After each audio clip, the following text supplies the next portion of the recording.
Martes 13 de julio de 2021, soy Paloma Barreto y es un gusto darles la bienvenida a JN Noticias. Comenzamos con la información electoral.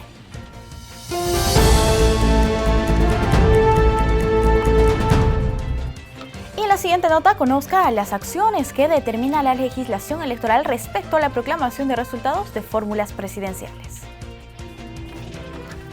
Llegado el momento, el Pleno del Jurado Nacional de Elecciones proclamará los resultados del cómputo con la fórmula presidencial electa. Durante este evento, el Pleno suscribirá el Acta General de Proclamación, que es un documento oficial en el que se consigna el resultado del cómputo al 100% de los votos en todo el territorio nacional y los emitidos en el exterior por los ciudadanos peruanos residentes en el extranjero.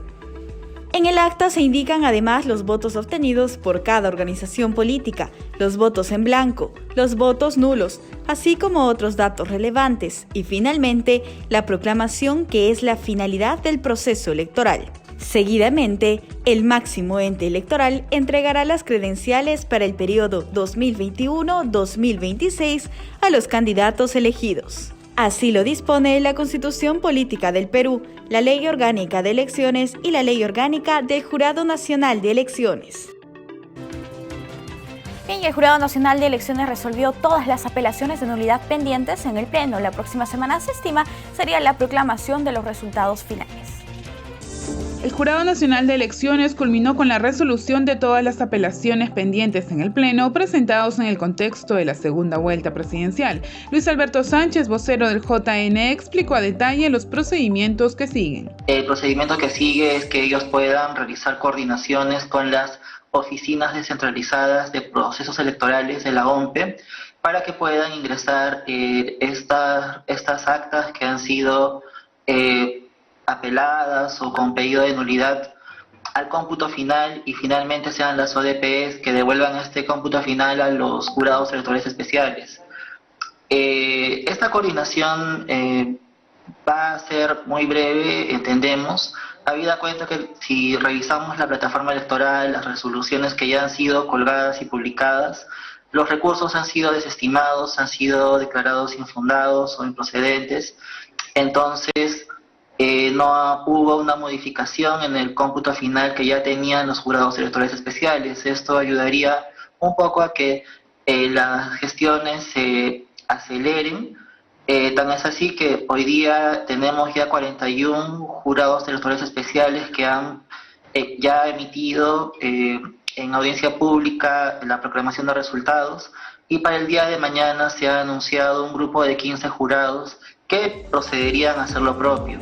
Así también señaló que la proclamación del ganador de las elecciones sería la siguiente semana. En la medida que estas proclamaciones no sean apeladas, la próxima semana ya se podría, a inicios de semana o los primeros días de la semana, ya tener el acta general de proclamación. Destacó además que las proclamaciones estarán publicadas 3 días hábiles. No pueden ya alegar ninguna de las organizaciones políticas supuestos de nulidad que ya tuvo oportunidad en su momento y ya los recursos han sido incluso ya resueltos en segunda instancia. Esos supuestos del artículo 363 de la Ley Orgánica de Elecciones ya no pueden ser nuevamente invocados y es importante que esto quede claro, solo pueden ser aludidos en esta oportunidad temas numéricos que, como lo he señalado, difícilmente ha sucedido. Incluso no hay muchos antecedentes sobre estos recursos. Amigos, ahora les compartimos el dato electoral. Hoy conozca cómo se determina la validez de una pericia grafotécnica. La validez de una pericia grafotécnica se determina siguiendo un conjunto de elementos que se debe tener en cuenta. ¿Cuáles son estos elementos? Por ejemplo, la experiencia del perito que aporta con su conocimiento, con su técnica en la conclusión. Esta conclusión también tiene que estar respaldada por el seguimiento de un conjunto de elementos. Entre estos, por ejemplo, están algunos principios de la criminalística. Tener una fuente original, tener una cantidad suficiente para comparar las firmas o los elementos que uno quiera comparar. Otro elemento o característica que da fiabilidad a las conclusiones tiene que ver con las circunstancias en las que se realizan estas firmas y cómo se comparan estas dos firmas bajo estas mismas circunstancias. Esto se llama la equicircunstancialidad de la firma. Otro elemento es el carácter coetáneo, es decir, la comparación tiene que ser sobre la base de en el tiempo, es decir, las firmas tienen que ser, o las escrituras tienen que ser realizadas en tiempos cercanos, razonables, ¿no? No se pide o no hay un tiempo, digamos, estatuido, ya firme, sino se trabaja sobre la razonabilidad y el acceso.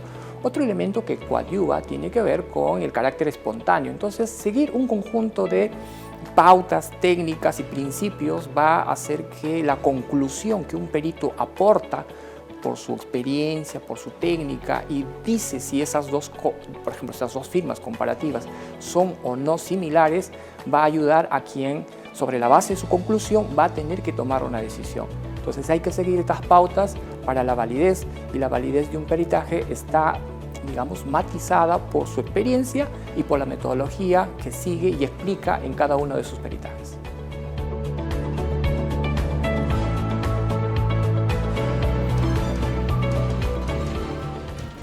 Amigos, vamos a cambiar rotundamente el ángulo de la información para comentarles que la premier Violeta Bermúdez señaló que la transferencia que realiza el gobierno se efectúa con transparencia y mucha disposición. Sostuvo que con ello se busca que el nuevo gabinete continúe con el trabajo gubernamental sin contratiempos.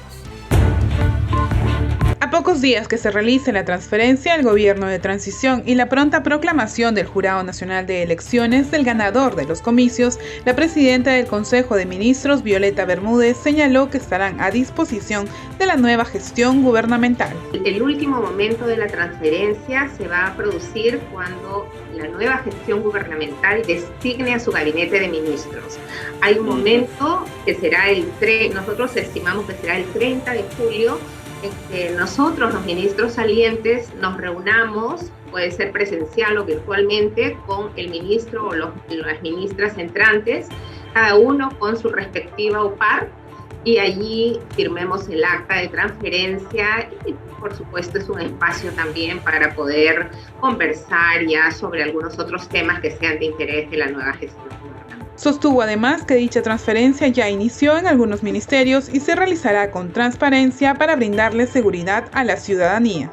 Nosotros, la gestión del presidente Sagasti, hemos decidido hacer un proceso de transferencia con transparencia, porque nos parece que la ciudadanía tiene que conocer ya de manera un poco más esquemática cómo encontramos cada sector, qué hemos hecho y cómo dejamos las cosas, ¿no? Y por eso es que desde hace 2 semanas y media hemos empezado con un conjunto de conferencias de prensa los días lunes y los días viernes, oportunidades en que cada sector, o sea, 2 sectores por fecha, van presentando este balance, ¿no? Así también se refirió al respeto de las instituciones democráticas. Los ciudadanos en general, en una situación de querer exigir que nuestras instituciones funcionen, que las respuestas sean rápidas de parte del Estado, en esa medida me parece que en el Perú tenemos que reflexionar en relación a la importancia de fortalecer nuestras instituciones democráticas. Nosotros en las últimas décadas hemos visto cómo cada una de nuestras instituciones ha ido perfilando, ajustando sus funciones, por supuesto con muchos desafíos, pero no podemos echar por la borda el funcionamiento de nuestro sistema democrático, y en esa medida me parece que cada institución pública tiene una función, cumple su función, y esperemos desde la sociedad que lo cumplan en el marco de la Constitución y las leyes. El Jurado Nacional de Elecciones, a través de una serie de charlas magistrales, busca fortalecer las capacidades de los congresistas electos para el periodo 2021-2026. La Escuela Electoral y de Gobernabilidad del Jurado Nacional de Elecciones inició una serie de diálogos parlamentarios con el objetivo de fortalecer las capacidades de los nuevos legisladores electos para el nuevo periodo que inicia este año. El director del ESEG, José Alfredo Pérez Duarte, indicó la importancia de estas charlas en el marco del Bicentenario.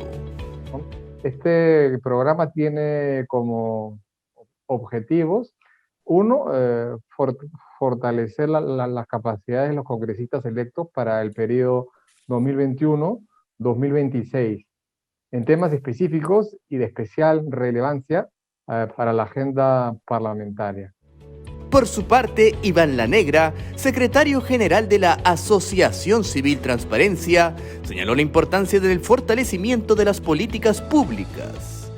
Más allá de los cambios normativos, se requieren cambios en políticas públicas de apoyo a las instituciones políticas.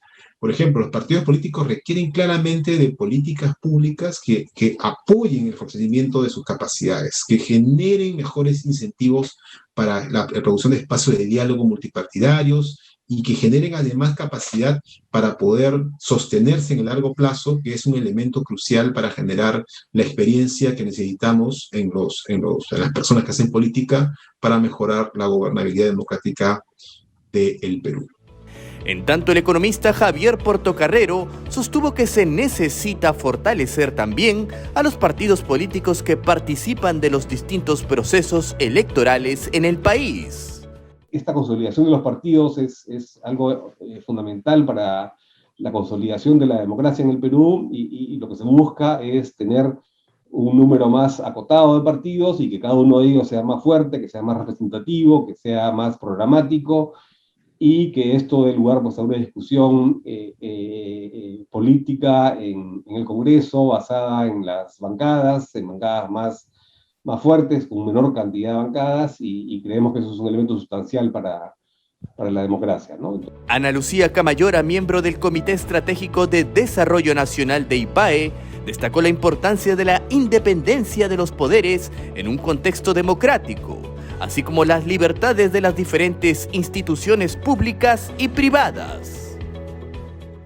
Una democracia representativa debe contar con un adecuado equilibrio de poderes, con respeto de la libertad de prensa y de expresión, respeto de derechos y libertades fundamentales, partidos políticos institucionalizados, que tengan democracia interna, y sobre todo que los ciudadanos puedan estar involucrados en el quehacer público. Bien amigos, y como la legislación electoral dispone, el Jurado Nacional de Elecciones, a través de una resolución emitida el día de ayer en el Diario del Peruano, realizó la convocatoria de la consulta popular de revocatoria del mandato de autoridades municipales, como podemos ver en pantalla, para el domingo 10 de octubre de 2021 en diversas circunscripciones, proceso que se realizará en 13 circunscripciones del país, siendo estos las jurisdicciones de Pilpinto, Sama, San Buenaventura, Tauripampa, Ñahuimpuquio, Langa, Chavín, Cotabambas, Justo Api, Apu, Zaguaraura, Cuturapi, Lobitos, La Libertad y Guayucachi. Como estamos viendo en pantalla en este momento, se trata de autoridades como alcaldes y regidores que han sido electos por el voto popular, ¿no? De estas 13 jurisdicciones se trata únicamente de distritos, no se trata de provincias. Esta es la información que nosotros tenemos para ustedes.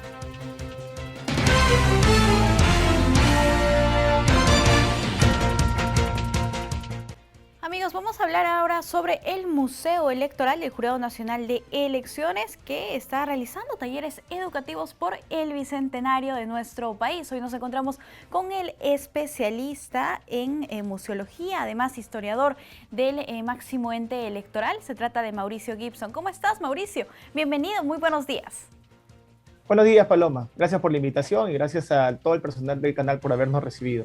Mauricio, ya falta poco para que el Perú cumpla los 200 años de independencia. En ese sentido, toda la institución se prepara y realiza una serie de actividades. Por supuesto, el Museo Electoral también tiene sus propias actividades. Por favor, coméntanos cuáles son. Claro que sí, Paloma. Si bien es cierto, como tú bien lo has mencionado, este 28 de julio próximo se celebrarán 200 años de la Declaración de Independencia, ojo, en Lima. Pero nosotros desde el museo ya hemos venido desarrollando una serie de actividades entendiendo que existen otras ciudades dentro del territorio peruano que han declarado su independencia y que ya cumplieron 200 años de la Declaración de Independencia, como el caso de Trujillo y Lambayeque. Estas primeras actividades iniciaron de la mano del director del Museo Electoral y de la Democracia, don Miguel Arturo Seminario Ojeda, con quien hicimos una serie de conferencias Independencia y Democracia en distintas regiones. Actualmente venimos, como bien lo mencionaste, desarrollando una actividad importantísima, teniendo como principal aliado a la Municipalidad de Lima, exactamente a la Gerencia de Educación de la Municipalidad. Y con ellos estamos desarrollando lo que se denomina las mediaciones culturales virtuales, en el marco, obviamente, de esta nueva normalidad, ya que no podemos recibir a nuestros siempre queridos visitantes a las salas del museo, ¿no? En esta ocasión aprovechamos que hemos inaugurado que estamos habilitando 3 salas virtuales, de las cuales hemos inaugurado una, muy próxima vamos a inaugurar 2 más, que son las siguientes, ¿no? Indígena, democracia y poder, para entender la dinámica de la participación de las poblaciones indígenas importantes, protagonistas de la historia en el Perú, en el desarrollo de la democracia y en 200 años de vida independiente del Perú y de vida democrática en el Perú. Y por otro lado, también la participación de los jóvenes a partir de la sala Jóvenes y Participación Política, donde podemos ver cómo los jóvenes desde la Ilustración, la generación del Centenario, han empezado a participar en política. Y finalmente una última sala, que es la sala, la caricatura como fuente documental, donde nuestro director nos muestra su habilidad para darnos digamos, las fuentes gráficas como una manera más para acercarnos a la historia. ¿A quién está dirigido este programa, Mauricio? ¿Cuál es el público objetivo? Bueno, sí, claro, nosotros como museo somos un espacio no formal. ¿Qué significa esto? Que podemos recibir público de todas las edades, de diversas procedencias, de distintas partes del Perú, entendiendo también que nosotros hemos realizado estas salas, entendiendo nuestra realidad, que es un país pluridiverso y pluricultural, entonces nos aperturamos a ellos. Sin embargo, actualmente estamos trabajando dinámicamente con nuestro público que siempre nos visita, que son los escolares, ¿no? Con ellos hemos desarrollado con diversas instituciones educativas una serie de mediaciones culturales, ¿no? Bien, Mauricio, ¿cómo podemos visitar estas salas virtuales? Bueno, la manera de ingresar es sumamente sencilla. Entramos a www.museoelectoral.jne.gov, visita virtual e inmediatamente se aperturan las salas. Ahora, si no nos acordamos, porque mucho nos pasa la dirección exacta, simplemente ponemos en Google Museo Electoral Virtual e inmediatamente vamos a estar visitando estas salas. Perfecto. ¿Cómo es este convenio que se ha firmado con la Municipalidad de Lima? Bueno, nosotros ya venimos trabajando hace 3 meses de la mano de la Gerencia de Educación de la Municipalidad de Lima y nos acerca a los colegios. Ahora hay que tener en consideración que el trabajo que venimos realizando o efectuando con la municipalidad no es de ahora. Ya es un acercamiento que don Miguel Arturo Seminario había hecho con anterioridad en nuestra época, digamos, de normalidad, y donde nosotros instalábamos un museo itinerante, ¿no? Una sala itinerante dentro de las instituciones educativas. Ahora, en el marco de esta nueva pandemia, nosotros hemos habilitado estas 3 salas, que, ojo, también son parte de un desarrollo científico, de una investigación previamente elaborada por nuestro director del museo, en colaboración con nosotros, con los trabajadores, y es así que se le ha ofrecido a la municipalidad la oportunidad de poder visitar. Entonces, en el tema, digamos, específicamente de las visitas virtuales, ya se ha realizado este contacto, esta colaboración con la municipalidad, ¿no? Que es nuestro aliado desde siempre, desde ya hace 4 meses estamos trabajando con ellos. Bien, ahora si hablamos un poco de las salas y el tema primero de indígenas, democracia y poder. ¿Qué es lo que vamos a encontrar? ¿Qué es lo más valioso? ¿Qué es lo que tenemos que conocer como ciudadanos nosotros?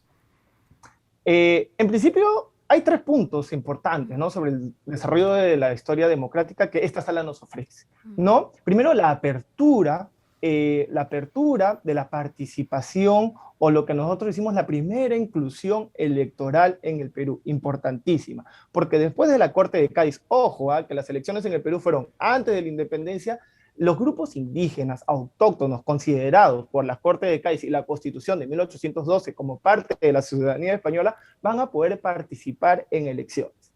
Sin embargo, y ojo, vamos a tener incluso representantes indígenas allá en España, en la Corte de Cádiz, en la metrópoli, como es el caso de Dionisio Ucho Inca Yupanqui, quien vamos a conocer y mucho sobre él.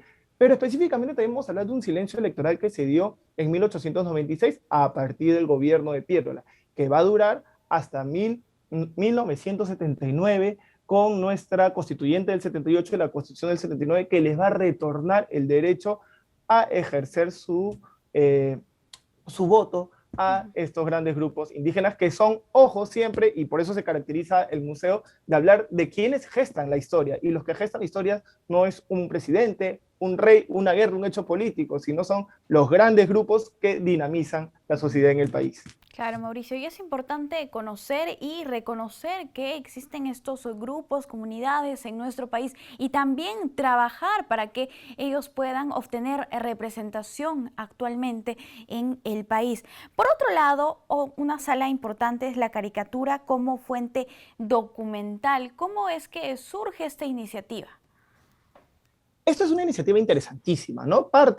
Esta sala es una adaptación, déjame decirte, del texto denominado con el mismo título, ¿no? La caricatura como fuente documental de don Miguel Arturo Seminario, que ya tuvo 2 ediciones. La primera se agotó totalmente y antes de pandemia tuvimos la oportunidad de presentar la segunda edición en la feria de Ricardo Palma de Miraflores, ¿no? Dicho esto, este texto se aumentó, se revisó para gestar un guión museográfico que después va a gestar la sala que hoy día podemos visitar. Y lo más interesante aquí es que nosotros, la comunidad científica de historiadores, somos reconocidos por adquirir nuestros conocimientos netamente de documentos manuscritos, que antiguamente era así, y la ciencia va evolucionando. Sin embargo, don Miguel Arturo Seminario nos ofrece en el texto y en la sala una fuente más para conocer los hechos políticos en la historia, que es la fuente gráfica, la caricatura, ¿no? Y no puedo dejar de mencionar pues a un caricaturista importante, ¿no? Como Manuel Atanasio Fuente, que nos permite introducirnos a cómo fueron las elecciones en el siglo XIX.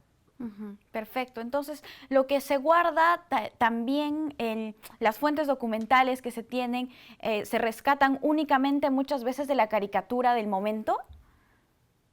Claro. A ver, nosotros tenemos fuentes documentales que nos informan mucho de lo que pasó en algún momento. Acuérdate que el documento es el registro de nuestra acción. Nosotros nacemos con un documento, como una partida de nacimiento, y morimos con otro documento que es una fuente, que es el acta de función, y nos habla sobre nosotros mismos, ¿no? Sin embargo, nosotros no nos valemos solamente de eso. Hay que acordarnos que la historia tiene otros recursos. Ahora está muy de moda la palabra multidisciplinaridad. Entonces, también recorrimos a, digamos, fuentes orales. También recorrimos a la numismática, que tenemos una gran colección en el museo, ¿no? A las fuentes textiles, a las fuentes materiales. Y en este caso, don Miguel Arturo Seminario rescata de principales revistas del Perú, como Rochabrún, como Variedades, como Mundo, las fuentes gráficas, las caricaturas, para entender qué estaba aconteciendo en la coyuntura política de diversos periodos dentro de nuestra historia, de 200 años de democracia. Wow, qué interesante, Mauricio. Muchas gracias por acompañarnos aquí, por contarnos todas estas novedades del Museo Electoral. ¿Algo más que te gustaría añadir? Simplemente invitar a todos los chicos, chicos y grandes, a entrar al museo, a conocer un poco más, y que no le tengamos miedo al museo. Entendamos que, si bien es cierto, dentro de las aulas se hace muy complejo acercarnos al patrimonio, el museo les abre las puertas y les deja entrar gratuitamente, ¿no? Entendamos que nosotros somos parte de la Dirección de Educación Cívica Ciudadana y que tenemos, a partir de la historia, una fuerte responsabilidad para mañana más tarde tener un voto informado. Efectivamente. Y ahora tenemos esta posibilidad, ¿no? De acercarnos a los museos, pero de manera virtual y gratuita, por supuesto. Mauricio, muchas gracias, un gusto. Muchas gracias a ti, Paloma, por la entrevista. Gracias, cuídate. Amigos, nosotros hemos conversado con Mauricio Gibson, historiador y especialista en museología del Jurado Nacional de Elecciones. Ha llegado el momento de hacer una pausa. Volvemos.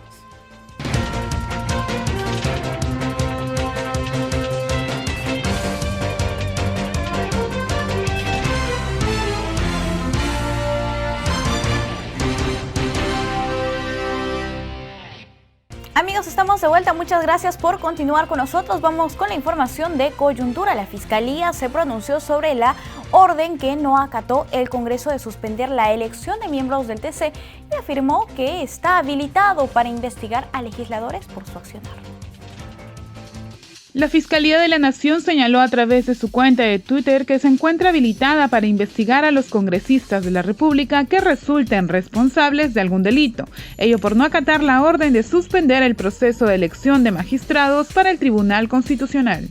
Precisó además que la Fiscalía está habilitada constitucional y legalmente para realizar dichas acciones. En ese sentido, los congresistas podrían ser responsables de los delitos de resistencia o desobediencia a la autoridad por haber ratificado en el Pleno un acuerdo de la Junta de Portavoces para seguir con el proceso, pese a que se admitió una medida cautelar en su contra. Cabe recordar que la orden de suspensión temporal de la sesión del Pleno fue realizada por la jueza Soledad Blácido al Parlamento, a lo que distintos legisladores decidieron no acatar dicha orden, continuando con la elección de los magistrados para el Tribunal Constitucional. Bien, y por su parte, y a través de un comunicado, el Congreso de la República rechazó actos que interfieren en sus labores, como la selección de magistrados del TC.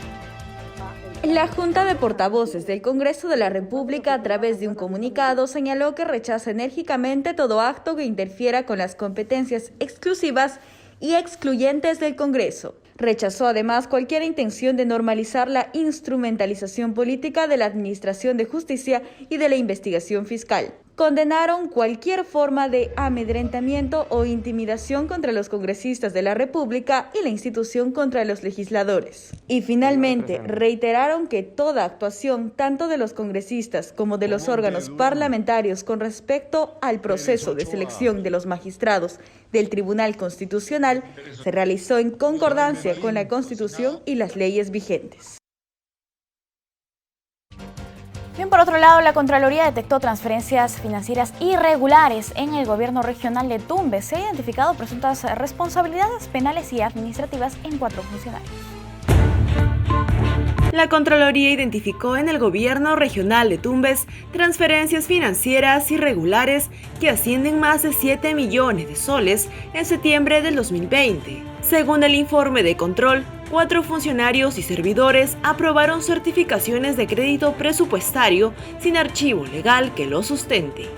Además, las certificaciones tampoco fueron autorizadas por la Subgerencia de Presupuesto del Gobierno Regional, sino que fueron aprobadas en el CIAF por un servidor que pertenecía a la Oficina Regional de Administración. Posteriormente, los responsables de las cuentas bancarias de la entidad dieron el visto bueno para el giro con la firma electrónica que permitió la transferencia de más de 4 millones a 2 empresas. Sin embargo, los montos fueron rechazados. Por otro lado, el saldo de 2 millones fue transferido a una cuenta de una tercera empresa. No obstante, esta dispuso que se efectúe la devolución de la totalidad del monto abonado en el mes de octubre.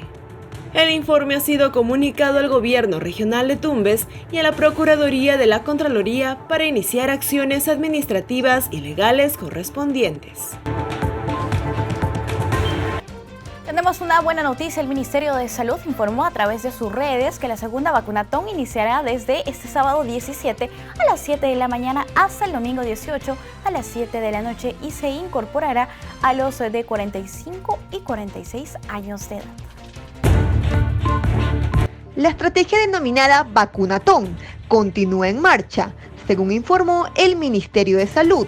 Ahora les tocó el turno a las personas de 45 y 46 años de edad, quienes podrán acercarse desde las 7 de la mañana hasta las 7 de la noche en los centros indicados a través de la página web www.consultas.pongoelhombro.gov.pe.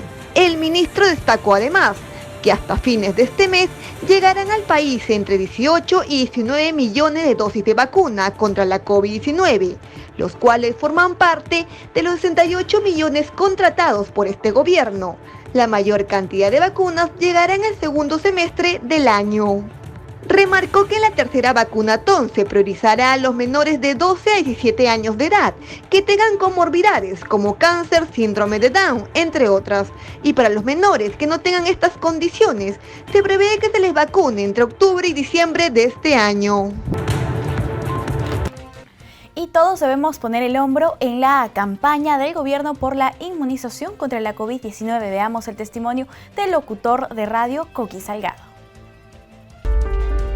Mi nombre es Coqui Salgado, soy locutor del programa emblemático de música del recuerdo en el Perú, La Hora del Lonchecito. La radio está cumpliendo un rol muy importante Y qué mejor que el programa que manejamos, que es de música del recuerdo. Eso al público adulto que me escucha, definitivamente ellos se sienten muy acompañados. El mejor canal para informarte cuál es la situación real de toda esta pandemia, de cómo curarnos, cómo prevenir, sale en las cuentas oficiales del gobierno. Siempre voy a la página web, de Pongo el Hombro. Allí tienes que acudir para informarte bien. El proceso de vacunación yo lo veo muy bien. Todo con fecha para los adultos. Por cierto, a mí ya me toca, estoy muy pendiente y solamente a la espera nomás de mi fecha, mi lugar donde tengo que ir a que me vacunen. No hay dudas, no tengan temor. Todo el mundo se tiene que vacunar ya, porque definitivamente, como lo dije, esta es la alternativa para combatir este mal. Tenemos que vacunarnos sí o sí, no hay otra. Yo pongo el hombro por el Perú. Bicentenario del Perú. Gobierno del Perú.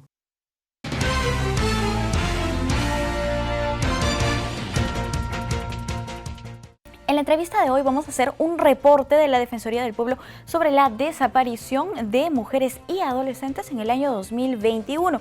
Vamos a conversar con Isabel Ortiz. Ella es comisionada de la Adjuntía para los Derechos de la Mujer de esta institución, la Defensoría del Pueblo. ¿Cómo está, señorita Ortiz? Bienvenida. Muy buenos días. Muy buenos días. Sí, desde la Defensoría del Pueblo estamos sumamente preocupados por el aumento de desapariciones de mujeres en nuestro país. Bien, vamos a revisar en todo caso las cifras hasta la fecha, en lo que va del año, cuántas mujeres, niñas, adolescentes han desaparecido en todo el país. De enero a junio tenemos 2.891 notas de alerta publicadas por la policía de mujeres, niñas y adolescentes desaparecidas, ¿no? De las cuales 1.072 son de mujeres adultas y 1.819 de niñas y adolescentes. ¿Cuáles son las zonas que reportan mayor cantidad de mujeres desaparecidas? Los departamentos varían en lo largo de este año, ¿no? No obstante, por ahí hay una persistencia en Arequipa y en Piura. También bien en Lima, pero es por la cantidad de población. Ah, claro, claro. ¿Se tienen informes de la situación en la cual desaparecieron y cuál sería la más recurrente? Ahí tenemos una problemática persistente ya desde hace años, porque eso le correspondería a la Policía Nacional, quien está a cargo del registro de personas desaparecidas. No obstante, este registro ha iniciado funciones recién el año pasado en octubre, ¿no? Lo que la policía nos refiere es que este registro recién está siendo llenado adecuadamente y posteriormente se va a brindar ese tipo de información. ¿A qué institución le corresponde hacer el seguimiento de las desapariciones? A partir de la denuncia de un hecho de desaparición le corresponde hacer el seguimiento de investigación a la Policía Nacional, salvo que se encuentre algún indicio de delito y ya esta responsabilidad es trasladada al Ministerio Público. Perfecto. Si hacemos una comparación en lo que significó el año 2020 o el año 2019, ¿se han incrementado las cifras? ¿Han permanecido? ¿Han disminuido? Respecto del año 2020, se han incrementado en un 18%. ¿A qué responde esto?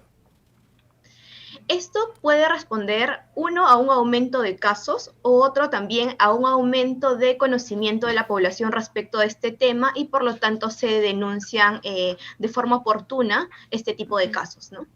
Listo. Ahora si hablamos de los feminicidios, las cifras también, ¿cuál es la cantidad de feminicidios que han ocurrido hasta el momento en el Perú?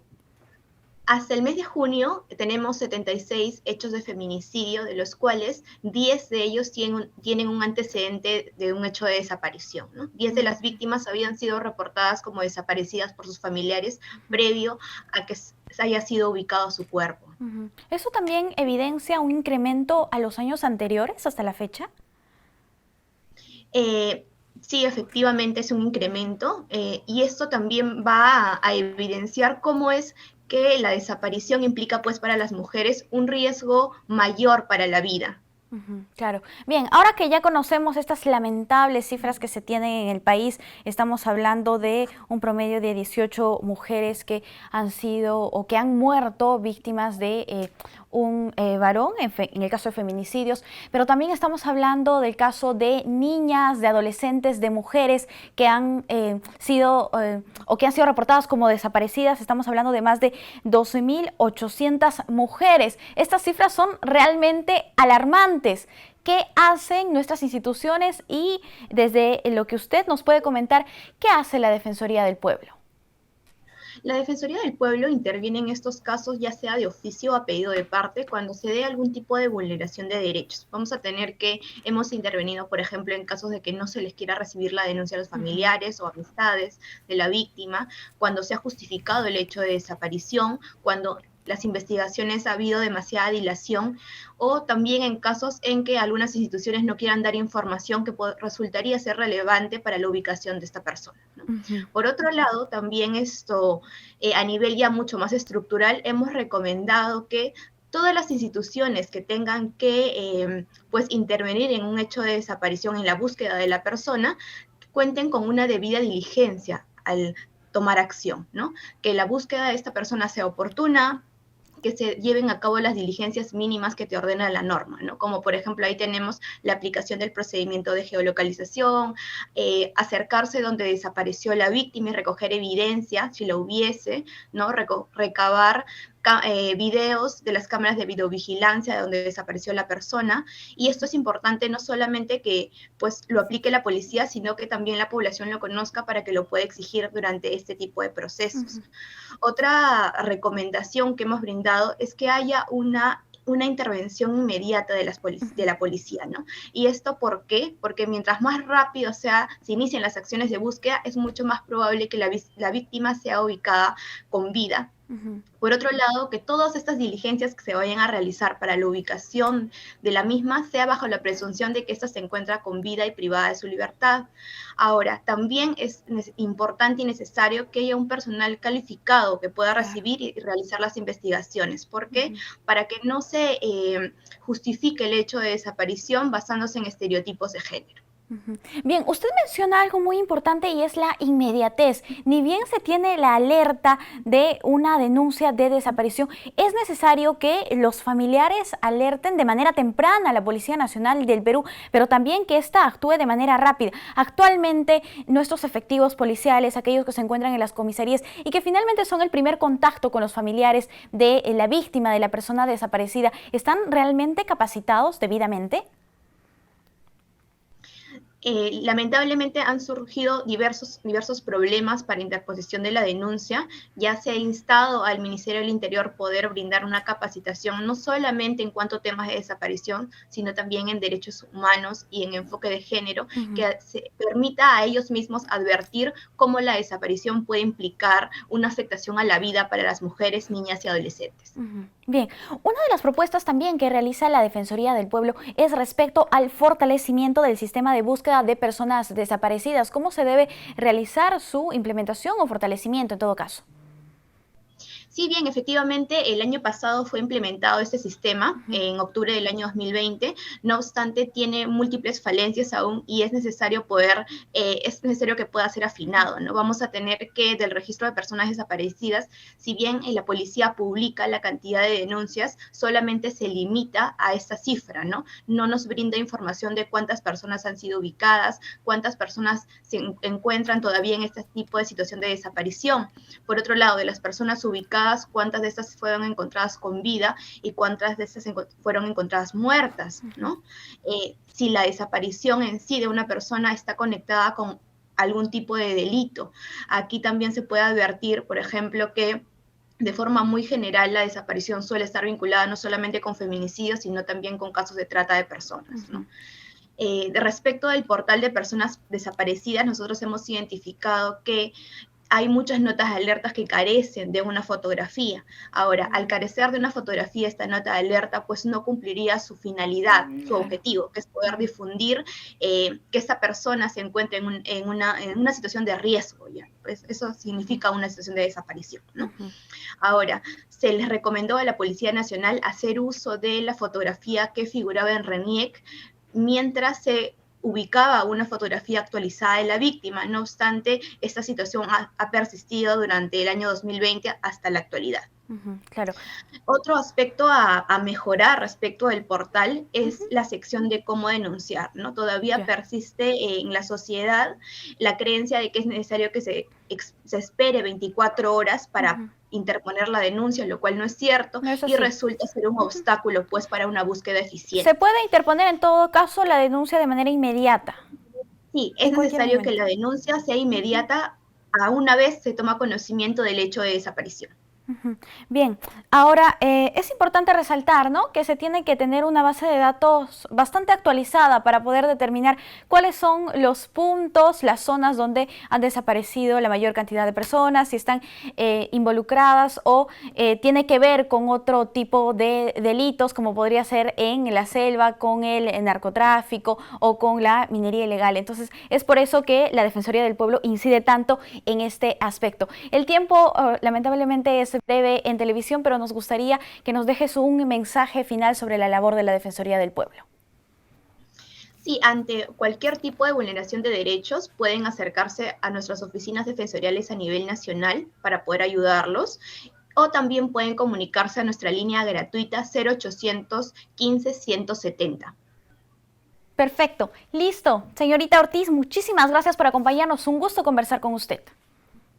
Muchas gracias. Cuídese. Hasta una próxima oportunidad. Amigos, nosotros hemos hablado sobre el reporte de la Defensoría del Pueblo sobre las cifras de feminicidios y también niñas, adolescentes y mujeres desaparecidas en lo que va del 2021. Vamos a hacer una pausa. Volvemos.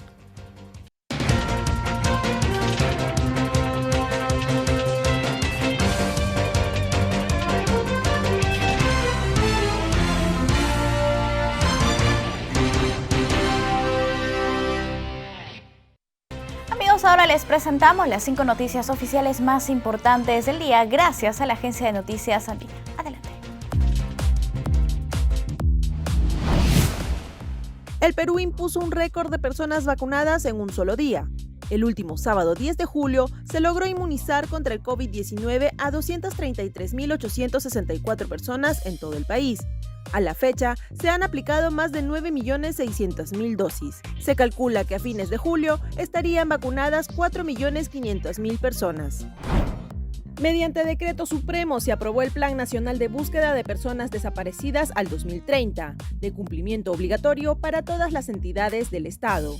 La norma recuerda que la violencia vivida en el Perú entre los años 1980 al 2000 dejó más de 21.000 personas desaparecidas, cuyas familias continúan buscándolas hasta hoy. La conducción del plan estará a cargo del Ministerio de Justicia y Derechos Humanos. El ministro de Agricultura y Riego, Federico Tenorio, destacó que el 97% de unidades productivas en el país está representado por la pequeña agricultura familiar. Este porcentaje, que asciende a 2.156.000 productores en el campo, proveen del 80% de los alimentos que consumimos los peruanos y que garantizan la seguridad alimentaria. Cabe destacar que más del 95% de la PEA en el Perú está vinculado al agro. La Dirección Regional de Salud de Ayacucho informó que hasta el momento más de 14.000 personas de 50 a 59 años de edad recibieron la vacuna contra la COVID-19 durante la campaña de inmunización en las ciudades de Huamanga y Huanta. Esta jornada continuará hasta mañana miércoles 14 de julio, en los 7 puntos de vacunación ya dispuestos. Se incluye a personas por segunda dosis, gestantes, con enfermedades oncológicas, síndrome de Down, pacientes con enfermedades raras y huérfanas, pacientes con VIH y mayores de 60 años. La bandera peruana flamea en lo más alto del imponente nevado Huascarán, lugar emblemático de la serranía de la región Ancash. Así cumplió la expedición de 20 montañistas, liderado por el montañista guaracino Víctor Rímac.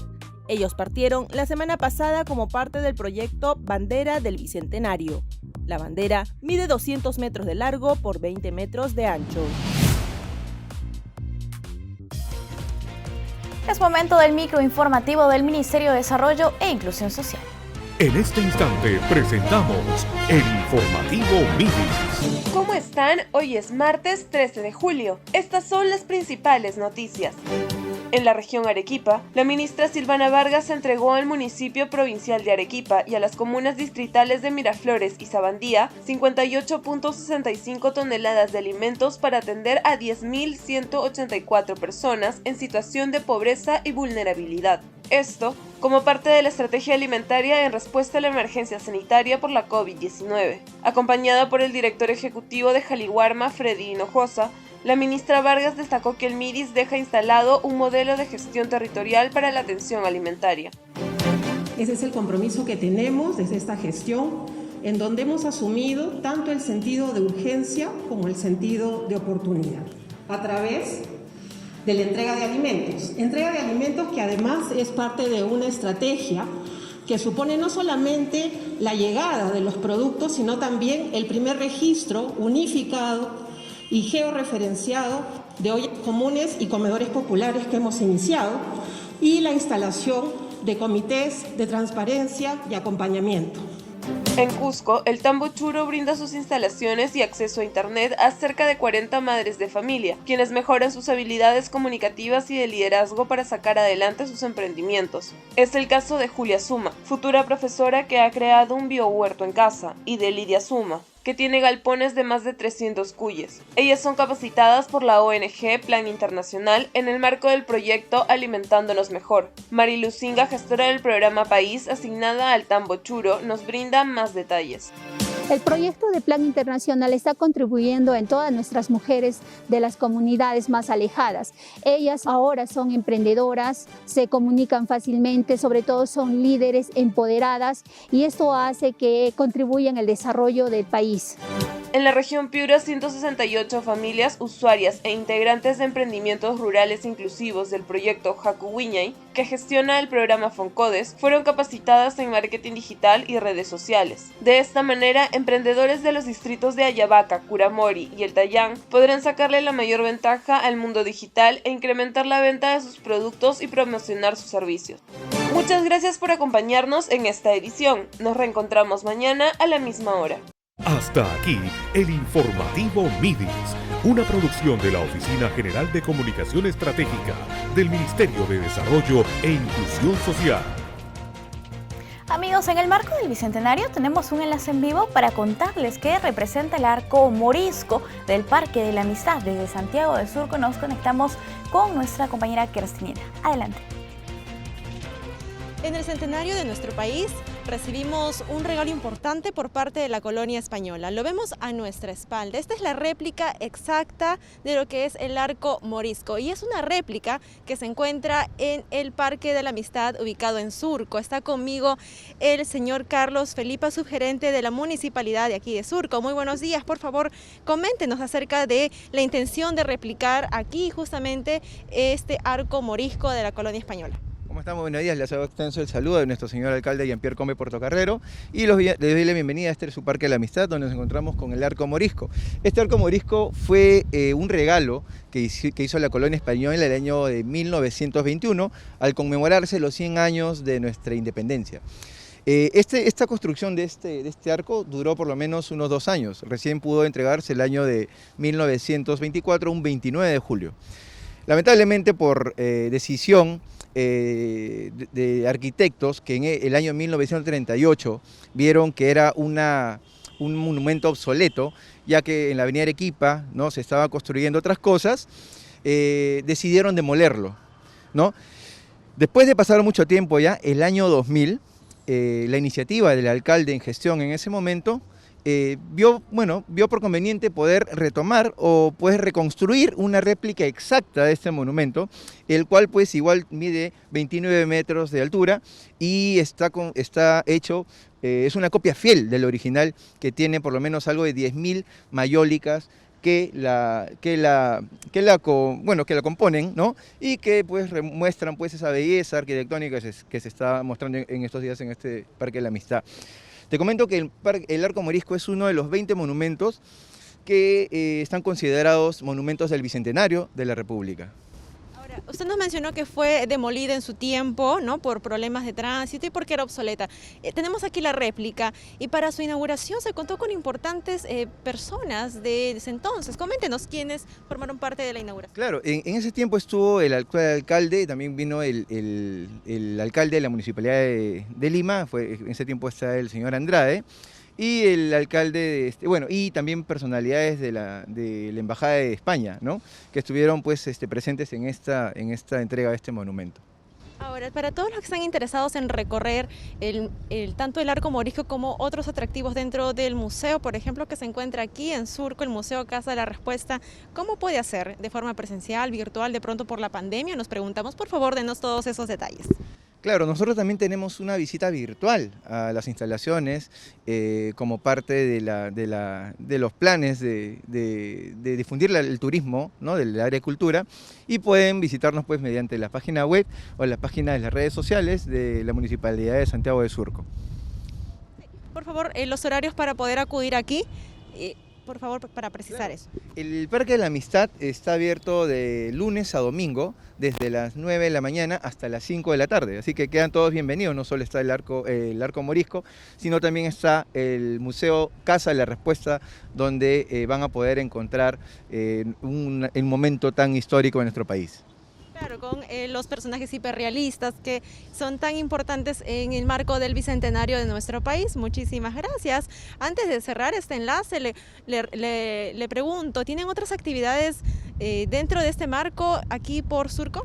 Sí, claro que sí. El 25 de julio estamos llevando a cabo, dentro del marco de las actividades por el Bicentenario, una actividad deportiva que es la bicicleteada por el Bicentenario 5K, que se va a realizar acá en la Municipalidad de Surco, así que quedan todos invitados para poder estar presentes y venir con la familia y pasar un domingo agradable. Muchísimas gracias, señor Felipa. Esa ha sido la información, Paloma. Entonces regresamos contigo a estudios. Kerstin, muchísimas gracias por lo que nos comentas y esta nueva alternativa, ¿no? Es importante que en el contexto del Bicentenario conozcamos parte de nuestra historia. Nosotros vamos rápidamente con el bloque internacional.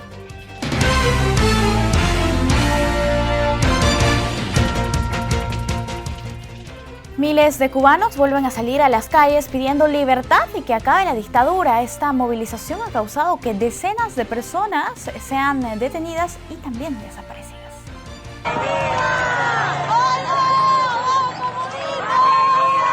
Gritando Patria y Vida, el título de una polémica canción cubana. Los manifestantes, en su mayoría jóvenes, marcharon por el pequeño pueblo poblado de San Antonio de los Baños, al suroeste de La Habana. ¡Cuba es de los cubanos! ¡Patria y vida! ¡Patria y vida! Desde que comenzó la pandemia del coronavirus en marzo del 2020, el malestar de los cubanos ha ido en aumento al estar obligados a hacer largas filas para abastecerse de alimentos, situación a la que se ha sumado una fuerte escasez de medicamentos.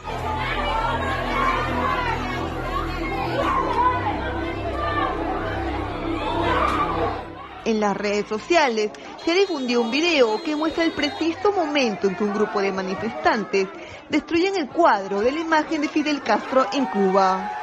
Presidentes de diversos países han manifestado su preocupación por la ola de protestas que se han venido realizando. Es así que el mandatario de Uruguay, Luis Lacalle, aseguró que el pueblo cubano demuestra un coraje digno de admirar, describiendo a Cuba como una dictadura que no respeta los derechos humanos.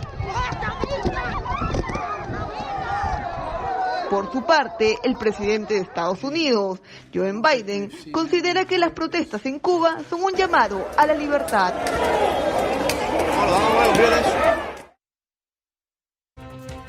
Y en esa línea, el secretario general de la Organización de Estados Americanos, Luis Almagro, pidió el cese de la represión y persecución en Cuba y exigió la liberación inmediata de los detenidos tras las protestas ocurridas el domingo en la isla.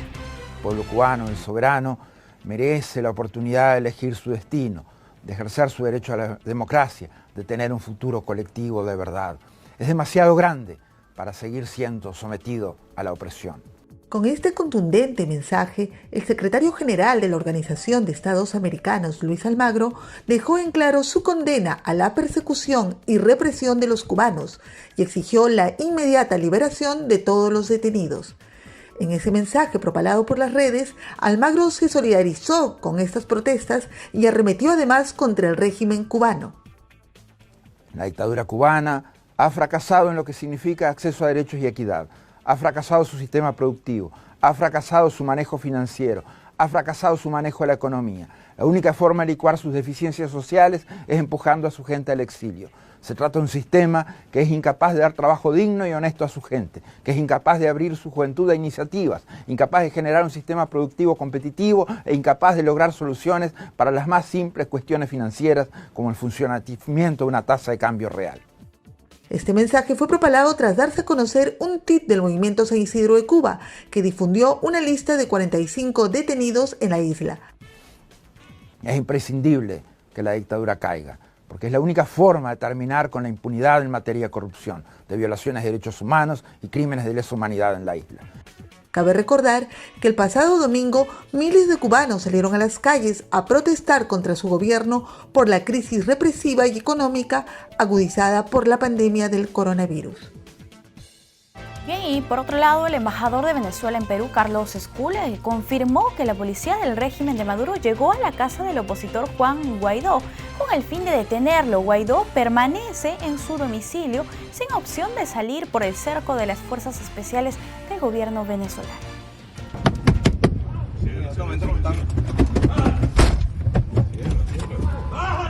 El opositor del régimen de Nicolás Maduro, Juan Guaidó, fue detenido en su vivienda de manera arbitraria a cargo de las Fuerzas de Acciones Especiales, un grupo acusado por la oposición venezolana de cometer abusos de autoridad y que tiene denuncias contra los derechos humanos en las Naciones Unidas por presuntas desapariciones forzosas. Está en un carro con parte de su equipo y está rodeado en este momento por funcionarios de la Fuerza de Seguridad del régimen de Maduro.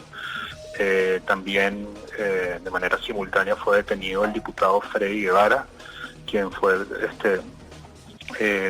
detenido, ¿no? También está en su vehículo manejando y fue detenido por las fuerzas de seguridad y ya se lo llevaron, ¿no? Entonces, bueno, es muy preocupante la situación, sobre todo porque, bueno, somos testigos, ¿no? de la recurrente violencia de los derechos humanos en nuestro país, en un país donde hay más de 300 presos políticos, y bueno, estamos muy alarmados, ¿no? Y a la expectativa de lo que puede dar en esta situación, que hay que tener en cuenta también lo que pasó ayer en Cuba. Esto yo creo que viene de la mano, ¿no?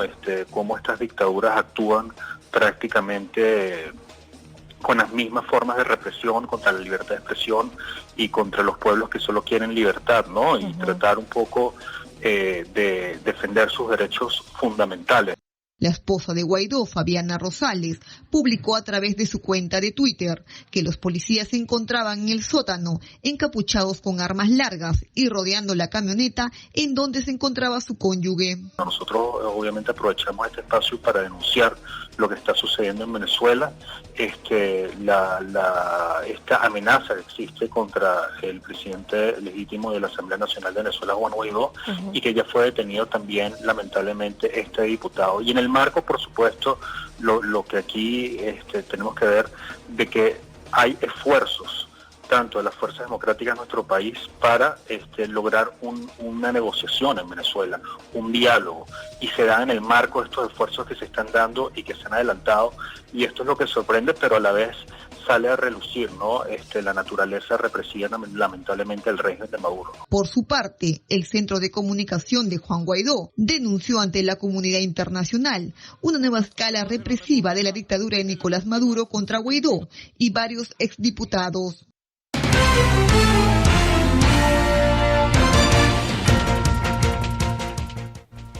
Amigos, no hay tiempo para más. Muchísimas gracias por acompañarnos aquí en JN Noticias. Recuerden que estamos en el canal 516 de Movistar TV. Ahora los dejamos con bellas imágenes de hilo.